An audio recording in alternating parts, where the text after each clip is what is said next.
What's good, Spurs Nights? It's your boy Clan the Spurs fan here with a brand new video for you. If you could give me a like, subscribe, turn that notification bell on. Your boy is live again. You said patiently just waiting here? That is so creepy. What's up, man? What's up? This is what I want to talk about. So, of course, we all heard about what happened to the Golden State Warriors last night. I really did. It's funny because I actually went to sleep watching that game. I was like, okay, this is over. When Boogie went down, I said, okay. I kind of expected Boogie to either go down. I didn't say it because you don't want to jinx those things, but I kind of expected in my head, eventually, not this early, but eventually in the playoffs, he would probably go down with an injury or get suspended or something. Like that's just what's going on with Boogie. So I'm looking at the Warriors, and they had the worst. They gave up the worst comeback in NBA playoff history. This team with all of those stars gave that up. Now, one thing that I see about the Golden State Warriors that I do want to mention about the Golden State Warriors, and I said this early this season, I said this throughout the season, is that every time I think about the Warriors, I think back at 2016. I think about when they went against LeBron James and Kyrie Irving and how they were not mentally tough enough to make sure they don't lose 3-1. Or, lose when up by, 3-1 in the playoff series, in the final series. And for them to allow that, it's always going to be in them that little bit, maybe not a self-doubt, but that little bit of, I guess, just softness. And when you get somebody like KD who's constantly on Twitter, constantly on Instagram, making burner accounts, clapping back at 10-year-olds that talk about him, KD is capable of being soft. And the way that Patrick Beverley just shut him down, that says a lot. I'm looking at the Warriors, and everyone is saying that the Warriors are the biggest threat, yada, yada, yada. Warriors have eliminated some of their chemistry in return for talent. And that might not be a big deal, of course, if you want to dominate. But at the same time, I feel as if it's going to end up biting them in the butt. Even this season, right? They don't have JaVale McGee. They are worse this season than they were last season. Because you thought that you replaced JaVale McGee with Boogie, and now you're going to be better. Boogie's gone. So now you have JaVale McGee as your center. You're worse than you were, or no, you don't have JaVale McGee as center. You have an aging Andrew Bogut, and you had Looney as your center now. You are worse than you were last season. And I think that when it comes to the Warriors, they are going to self-implode, and it's going to take teams like the Clippers and like the Rockets to bring that out of them. Because honestly, to the Western Conference Finals, I honestly do believe that they have it the hardest. I believe that the Warriors have the hardest path to the Western Conference Finals. And who's to say if they get there, because they still have to play the Rockets, if they get there, if they can beat the Clippers first, but if they get there, who's to say that they just dominate? Who's to say that they could take on a San Antonio team? I know I'm jumping to conclusion when it comes to San Antonio, but I'm gonna get to that. But you have to start with the head. You got to start with the head of the snake, and that is most definitely Golden State. That is the one team that we say, okay, they're in our way.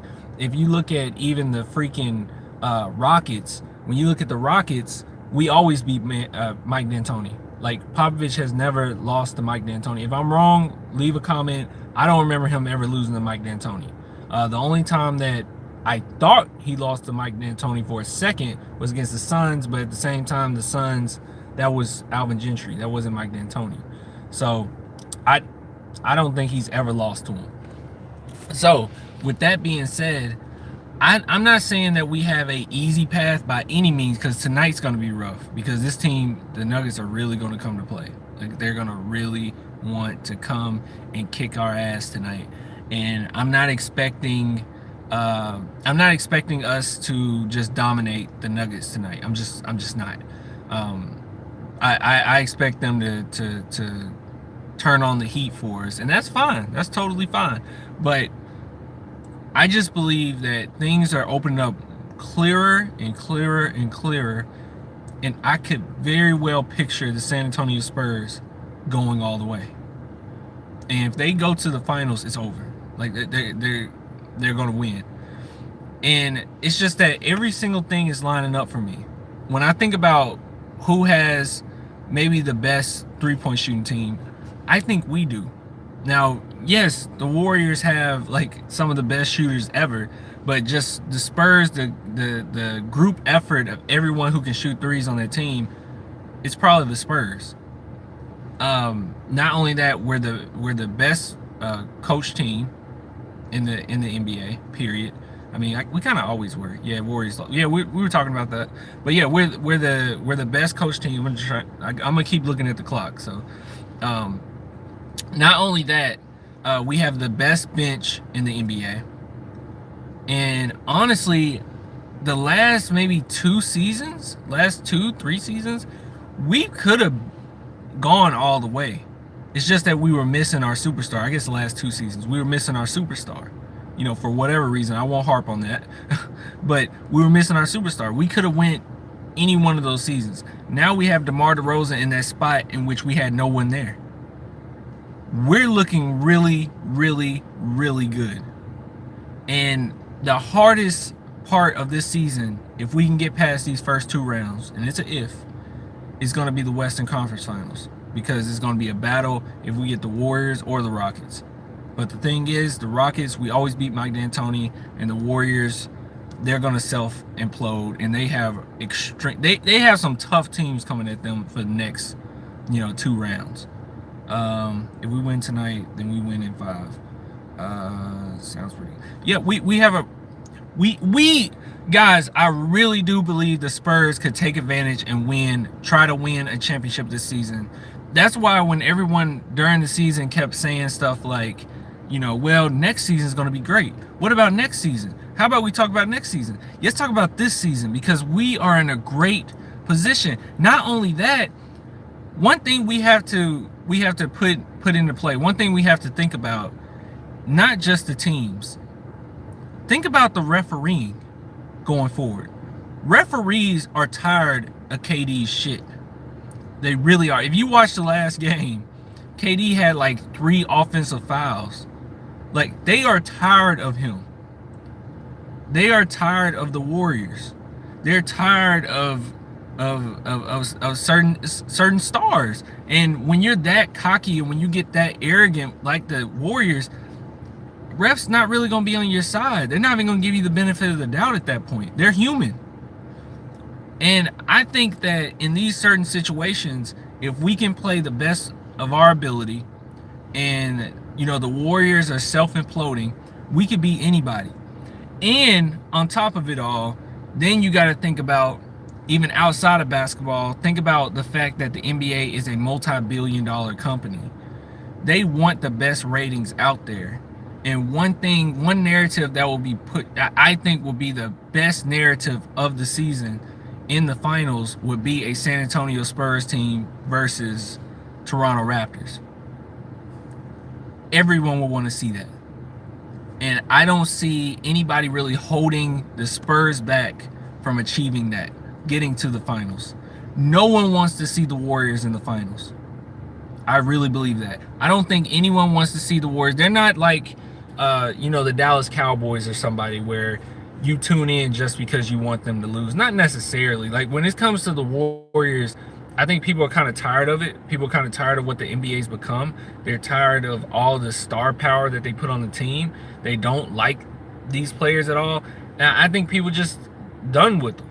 And I think if they get to the finals, it's probably going to be the less viewed finals in a while. So I really do see the San Antonio Spurs having a clear path. They just have to play to the best of their ability, and we can beat anybody. And I don't see refs or anybody trying to get in the middle of this, because honestly, we don't have a LeBron James in the playoffs. We don't have a liked Warriors team. We don't have a huge rival, honestly, between the East and the West. The biggest rival we would have at this point, since LeBron is gone, would be the Spurs in Toronto. Those were like the highest rated games of the season. So I don't. I just see it as being a great matchup. Said let's make history. Toronto has to make it though. They lost the first game. Well, I mean everyone loses the. I mean not everybody loses the first game, but it's not crazy to lose your first game. Cousin will probably be out the whole playoffs now. Oh, they already said that he's basically out the whole playoffs. I mean his injury is the equivalent of what happened to our boy Tony Parker. Like it's he's done. He's done. I mean, they said that if he do come back, it might be in the finals. At that point, all the games that you're going to play from now to the finals, no, they're not going to just throw him in the finals. They're not going to do that. So yeah, he's done. That's over with. If Lowry can perform just a little bit, I believe Raptors will make the finals. Yeah, that's a you know what that's a question mark as well because Kyle Lowry. A lot of people like to blame DeMar DeRozan for what happened in Toronto and them constantly losing. Kyle Lowry was a big part of that. I mean, DeRozan didn't choke like Kyle Lowry can. Like Kyle Lowry is just such a like, I guess kind of happy-go-lucky guy. You know, like he's not really. I don't hate Kyle Lowry or anything. I don't dislike Kyle Lowry. I don't dislike his game. I just think that he's the type of guy that he reminds me more of like a Dwight Howard, where he got the talent, but he doesn't really care as much as far as trying to get a championship. He's just kind of there, and he knows he's a good player. He works hard, but you know what I'm saying. No 7 seed or 8 seed has ever won a championship. Oh, is that real? For real? You know, that's a messed up stat because honestly, I don't know, man. It's tough. It's tough. This season's a little different though. I could see this season being crazy in a 7 seed, 8 seed. Well, not 8 seed, not this seed, but I could see a 7 seed like us or a 6 seed, you know, actually winning the championship. Like I could see that because it's just been so close. Like I think our losses to first seed was like only 10 games apart or something. So it's been pretty crazy. Oh, was it 6 seed Rockets? They were the ones who won. Was that in the 90s? Do you think we can beat a team like the Rockets by shooting so many long twos? Okay. My biggest concern regarding the Rockets would be Chris Paul. Because Chris Paul is extremely difficult to guard. As far as everyone else surrounding, and like keep in mind we got a long way to go before we can even think about going against the Rockets or anything. But Spurs definitely ain't thinking about that. They're like, yo, we just got to win tonight. But you know, we just having some fun and thinking forward. The Rockets, to me, I think the reason why we'll always have an advantage over the Rockets is because Mike D'Antoni doesn't purposely preach defense.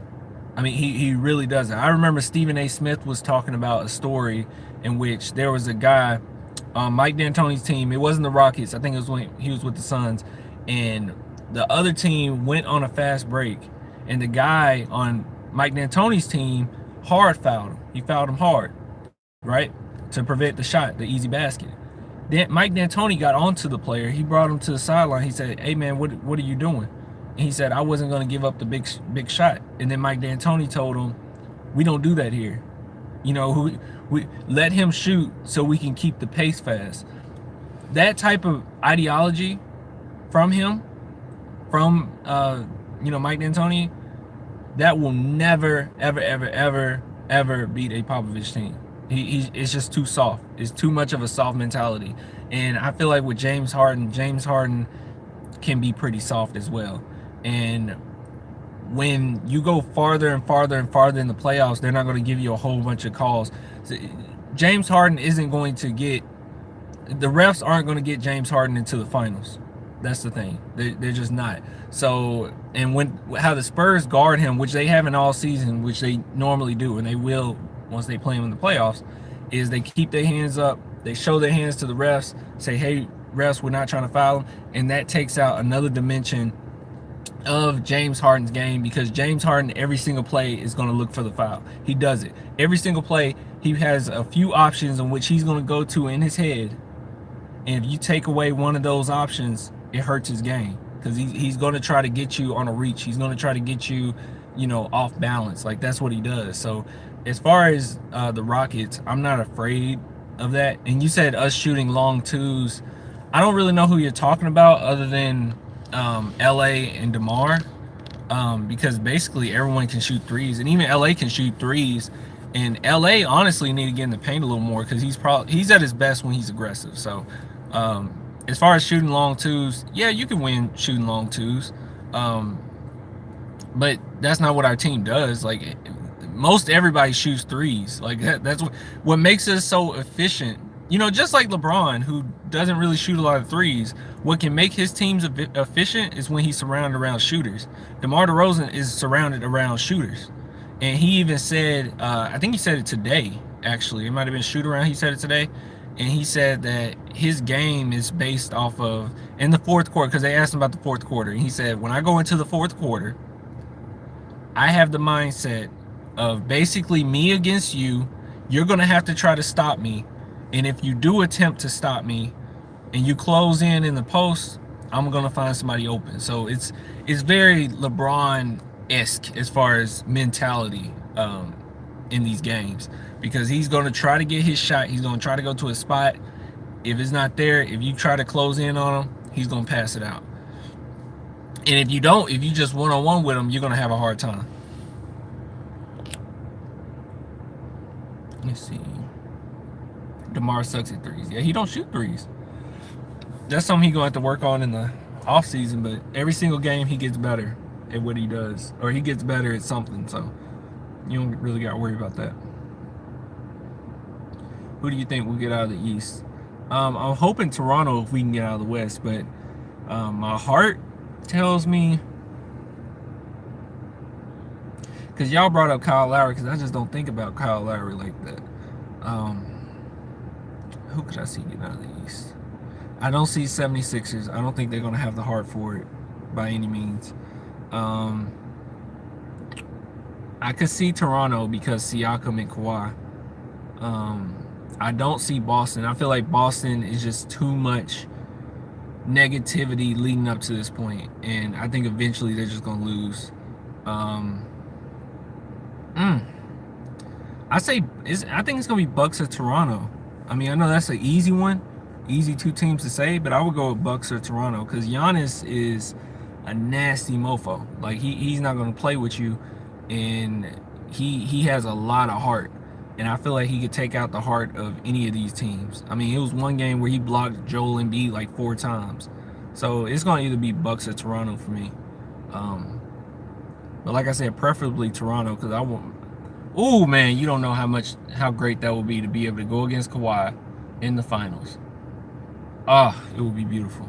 It would be so beautiful.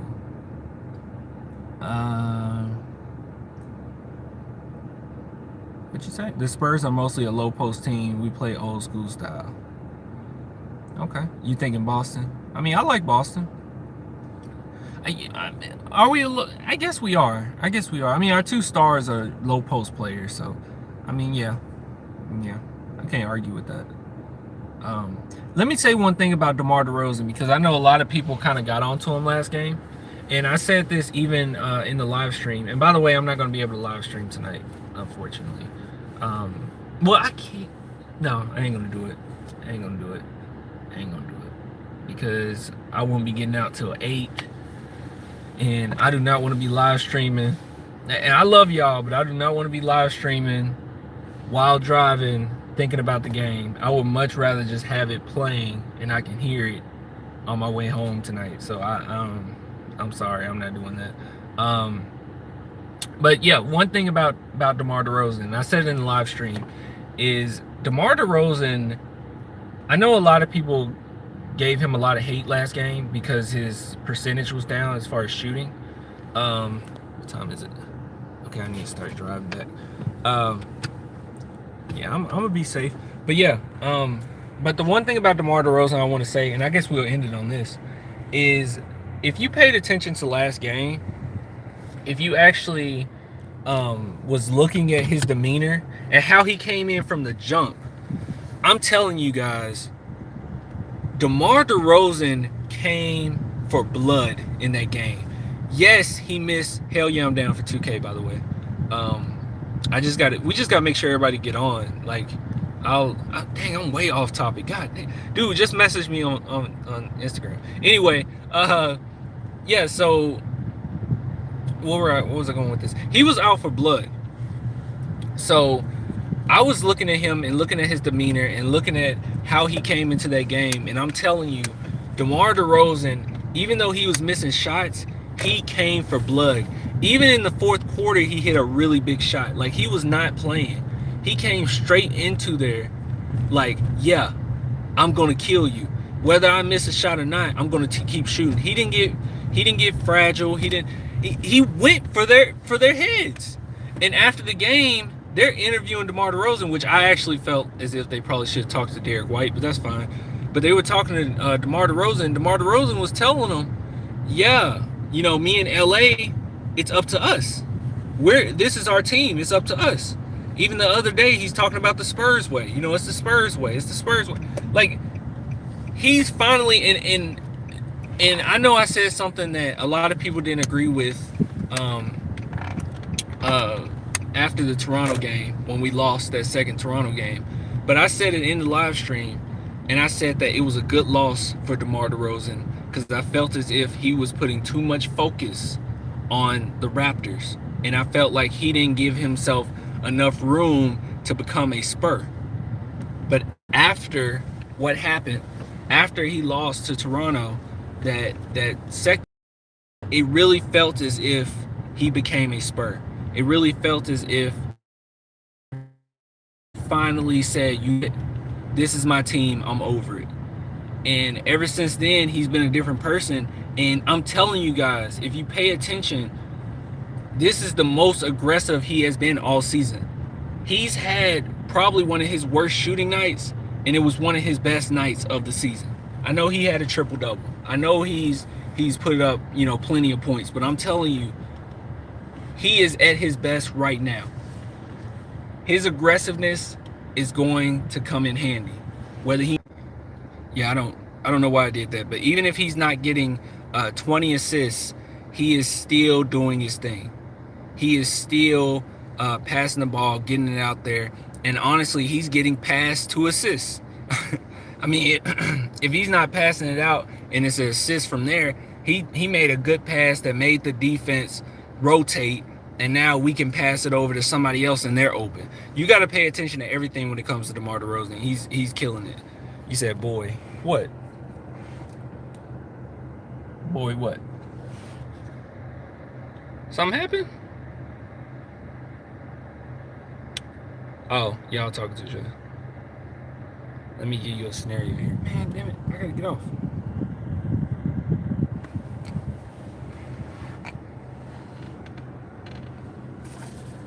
All right, go ahead and give me the scenario. Give me the scenario real quick.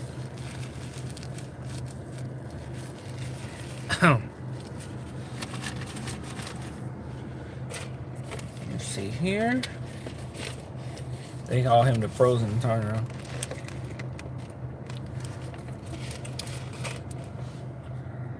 You can see why.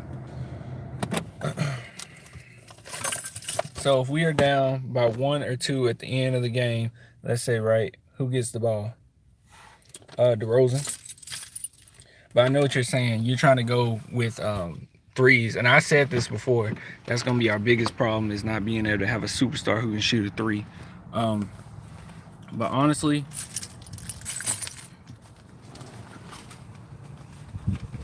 I feel like it should be LA. It could be LA.